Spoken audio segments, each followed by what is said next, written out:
Welcome to the Guiding Star podcast. My name is Starla and I am not your typical manifestation coach. I am here to talk about all things manifestation, mindset hacks, and all the possible and probable limitations that are holding you back from your happily ever after. Let's dive in. Right, so let's jump into this episode. Thank you so much for joining me.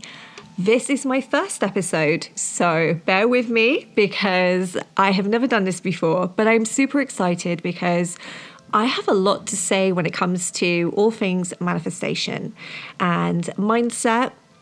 I see a lot of things on the internet and I think, oh my goodness, you could simplify this. You don't need to overcomplicate it. And, it only goes so far when you're telling your clients and your friends and your family members and you're writing about it on Instagram posts. So I decided to start a podcast so that I could really bring an essence of myself into this whole manifestation world, so you can hear what I have to say about all of this, and hopefully you can take the information I give you and you can apply it to your own lives and you can better them for it. So here we go. So what I wanted to talk about today is the manifestation process and how overcomplicated I see a lot of people making it. Now, as somebody who has been actively using conscious manifestation now for some years, I feel I am in a place to note some things that I feel do work and don't work. And at the end of the day, this is my own personal journey that I'm speaking from, but it's also from working with clients. And it's also from working closely with my friends, because if you're a manifestation coach, your friends definitely want to get in on that. They get like that free entry, And one thing that I have absolutely come to the conclusion of is that everybody is unique. What will work for one person won't necessarily work for another. And keep it simple. Now, I've seen all these different manifestation methods, 369, 555, doing even incantations, bringing witchcraft into it, all sorts of different ways in which to manifest, sleeping with crystals under your pillow, just writing things out over and over and over again. And at the end of the day, those things are only going to work for you if you believe in them. And that's the trick. Because manifestation, at the core of it, is all about belief. You are going to decide what you want, and you are going to project that out into the universe. And if you're at that point where you're projecting what you want out into the universal energy, then you really have to believe that you can have that thing. Or you at least have to mostly believe it. You at least need to be at a place where it's like, I am in the middle of creating this dream life.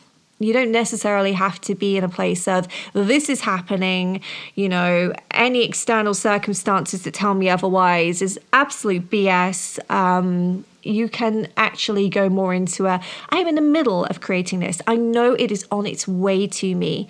And that can kind of soften the blow. However, if you can't get to a place of belief about that manifestation, that's the time to kind of pull it back. And what I really love to do and to teach clients how to do is to start with something small. Start building up a belief journal.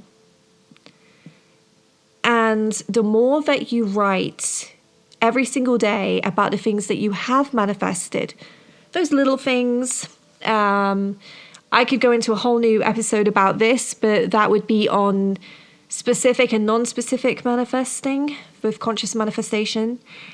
You need to feel connected to that thing that you want. Now, some people, And you can try this. You can see which way works for you. You don't necessarily have to jump headfirst into human design or anything like that to know if you're a specific or non-specific manifester. You can just trial and test it for yourself. And this is why I see a lot of information out there that is very misguiding, because really at the end of the day, if you know it works for you and somebody says, oh my goodness, you're doing manifestation wrong, then who's wrong? It's not you, because you're making it work for you. So definitely building up a belief journal of manifestations is a great way to practice that specific, non-specific element to your own secret source. And after you've gotten past that, you believe in the thing that you're manifesting, you're going to expect it. You're there. You're like, if you purchased a really beautiful dress online and you knew absolutely that it was on its way to you, you received the email saying, yep, it's going to be, 7 to 10 days or something. You're not going to be on your email every day. Where's the dress? You're not going to be at your door. You're not going to be, waiting for something in your head all the time, because you know it's on its way. So if you are at a point where you have specified what you want and you've projected it and you're there and you're expecting it, right? Your last step is receiving. You're in a place where you're like, I'm taking this now. This is mine. And I'm ready to go on to the next manifestation. And it really is as easy as that.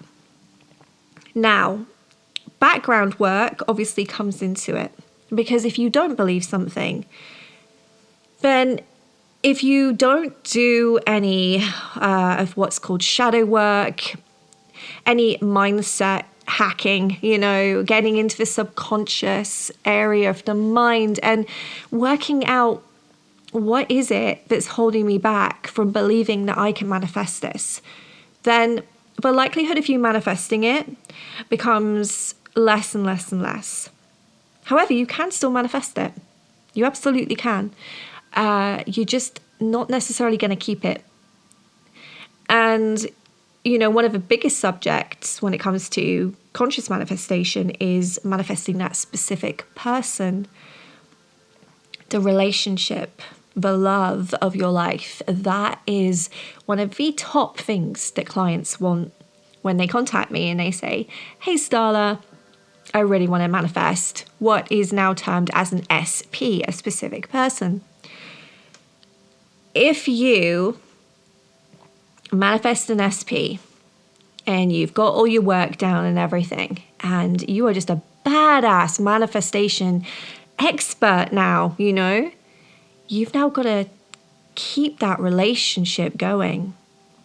And there's a lot more to that than just affirming. You've got to be in a place where you are ready for a relationship, where your core values match the person that you want to be with. And sure, everyone is you pushed out. But then you've got this argument of free will. And you've got this, belief that you are manifesting what you are, not what you specifically want. So if you're not aligning beautifully with that specific person, you aren't necessarily going to keep that person in your life. And they could very easily be triggered by your behavior that hasn't necessarily been healed. So there's a lot to take into consideration when manifesting. And I promise you, create many episodes about this. But sticking to the subject matter, what works for you works for you. Don't listen to anybody that says you're manifesting incorrectly. if you have a process, a secret sauce, and you see every single day, every single week, every single month that you are bringing those things to you with ease, with flow, then nobody can, they can be naysayers, but they can't tell you it's incorrect. And I see this a lot. I see this a lot on TikTok videos about manifestation, people in the comments. I see this in manifestation groups a lot of the time as well. So now we've got that straight. Your recipe is your recipe, okay? And everybody's unique. And if you like to do something a certain way, then it's going to work for you because you believe in it and it feels good to you and it doesn't necessarily feel good to anybody else. And that's okay. So let's talk about those methods. Now, I mentioned a few like 369 and things like that. I don't do any of that. Every method I use to consciously manifest isn't about getting something specific that I want. It's about living a life full of happiness and compassion and gratitude and love and all those other wonderful, great big words. That's what's important to me. It's important that I wake up every single morning with a smile on my face.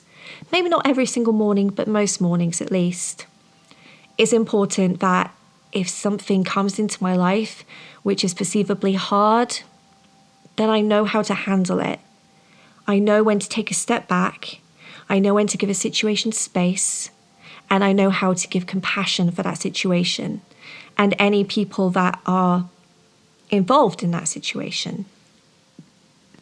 At the core of it, I think that a good manifestation process definitely has a level of meditation involved. Getting to that wonderful brainwave state where you are very receptive to information that will go straight into your subconscious and start doing some rewiring. So I'm not sure if you've heard, but basically the best times to manifest are in the evening before you're going to sleep and when you wake up in the morning, because your brainwave state is still at a place of receptivity. So when I go to bed at night, I like to journal sometimes.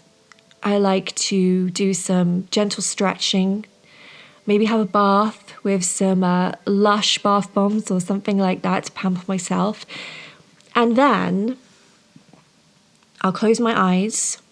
I'll get myself into a meditation of sorts.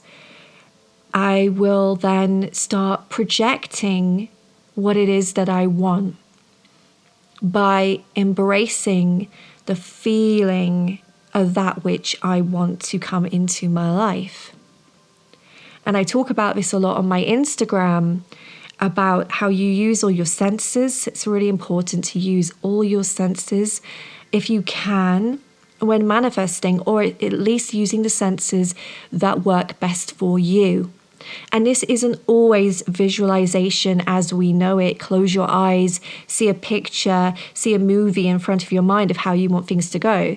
Not everybody can actually visualize in that way. However, you can use your sense of smell, taste, touch, and what you're hearing. And whatever it is that you use, the senses that you use, are going to put you into a place of feeling amazing about that thing that you're consciously manifesting into your life. And then you're going to go to sleep, go into that dream state and that receptive place of bringing in that information into your subconscious. Then you're going to wake up in the morning and do something similar.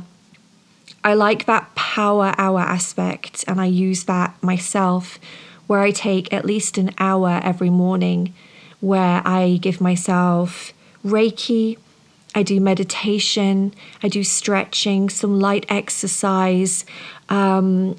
I dance in a bathroom whilst I'm getting myself ready, listening to good feeling music. And I just take that hour to really get myself ready for that day in the best possible way. so that if anything comes that's perceivably difficult, I'm going to be able to handle it a lot better than if I hadn't started my day that way. And then I'm going to go about my day in a peaceful, meditative state. When I take my son to school and I'm walking back from the school, I listen to positive affirmations that I repeat in my head. And it's not a very long walk to and from the school. So it just gives me like 5 minutes where I can take that time to just reaffirm how I feel about myself and remind myself that I am in complete control of my life. And that makes me feel really great. So I definitely suggest affirmations as part of your practice. Other things that you can do would be doing longer meditations throughout the day if you have the time. Journaling. Oh my goodness, journaling really did change my life. It took it up an extra notch, you know. And I do it in a way where I'm getting everything out of my system, but I'm also talking to my inner guide, that voice that always knows the right thing to do. Some people may call it a gut instinct, a gut feeling, but I call mine my inner guide. It makes me feel more connected to being receptive to the information that comes to me. And I will basically just keep writing things out, and then I'll get an answer to that thing that I have written, and I'll be able to do self-reflection as I'm writing. And it is such a powerful, powerful practice. When I was a little girl, I used to write about the day I'd had, and maybe I wish it had gone differently. But I didn't add that extra element of self-reflective work, which is so great to do when you're doing journaling, because you can get some amazing answers in a very, very, very quick and effective way. And you kind of feel like that journal is, you know, a friend. You can always go to it, and it's never going to judge you. It's always just going to be there for you and understand you and give you some really great information that will make you feel more competent and comfortable and, you know, go-getting. Now, I mentioned that I also do Reiki, and I'm a Reiki practitioner. And so I use Reiki on myself every day. I also use a self-hypnosis, which will get me into even more of a deeper state of mind to allow me to just be more peaceful, to enjoy some time off in the middle of the day, you know. So I feel like I've had really amazing restorative sleep, but actually all I've done is close my eyes for a few minutes. So that's something I also do. Exercise is very important to me. Stretching is very important. The exercise that I like to partake in is things like yoga and Pilates, and also when I take a foam roller and I stretch out all of my muscles. I think that's really important too, and that's a bit of a meditation in itself, actually, and it's very mindful and creates focus. And there's other things that I do as well, you know, and again, that's because that's my own secret sauce to having a great life, to smiling every day, to seeing the beauty in things, going for walks, and really appreciating nature is important to me. Drinking lots of water is also part of my process as well. So yeah, basically it's all about what works for you. Try different things out. See what sticks. See what feels good, what sparks you up. And also look at the evidence in your manifestation journal, you know, your faith or your belief journal. And that's going to give you the feedback that you're truly, really going to need in order to know what your manifestation process is. You may be thinking, at the beginning of the episode, I said that people overcomplicate the process. And this might sound really overcomplicated to you. The magic of it is that you can take any of the things that I've suggested that I use myself and just incorporate them into your day. That is what makes the manifestation process go so much more smoothly and in flow, and brings you what you want into your life a lot easier, because you're simply living your days aligned. You're living your days in a high vibrational energy. So therefore, anything that you want, you are already the perfect match for it. That's the real secret. Make manifestation part of your day, part of your week, part of your year. Add some meditation into your day, wake up feeling really great, and then look at your vision board. And then just get on with your day. I flip thoughts throughout the day, so if I have any negative thoughts come into my mind, I instantly flip them. If I need to have some cheerleading from a friend or, a family member and no one is available, I give it to myself. In fact, I give myself cheerleading every single day because I am my own main cheerleader. Any specific person that you want to come into your life will be an addition to your already wonderful, beautiful, vibrant life. Isn't that just fantastic? You can be you in every way, in every possible way that makes you feel lit up every single day. And then your specific person, they add to that.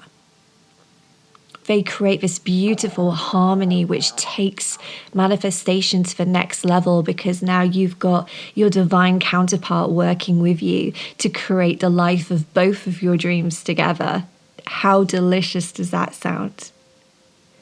So, at the end of the day, these are the things to take from this podcast episode. Do what works for you. You do not need to overcomplicate the process. And by not overcomplicating the process, by simply adding to your day throughout your day, meditation, relaxation, journaling, and things like that. And everything will come to you so much more easier.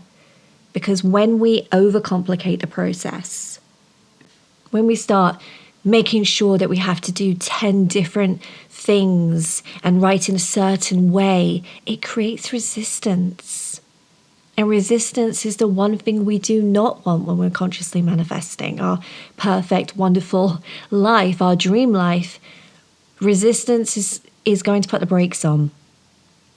However, if you've already created resistance by doing a whole bunch of different techniques that you've learned on the internet, that's not a problem. Just start taking it back from today. Start creating a belief journal, a manifestation journal. Start journaling out your thoughts and see what comes from it. Go to sleep in that more meditative state so that you can bring in that which you want. Listen to affirmations before you go to sleep as well. That's super helpful and can really, really make some amazing changes in your life as well. The idea is to make this a non-stressful, easy process. So whatever that means to you, that's what you need to do today.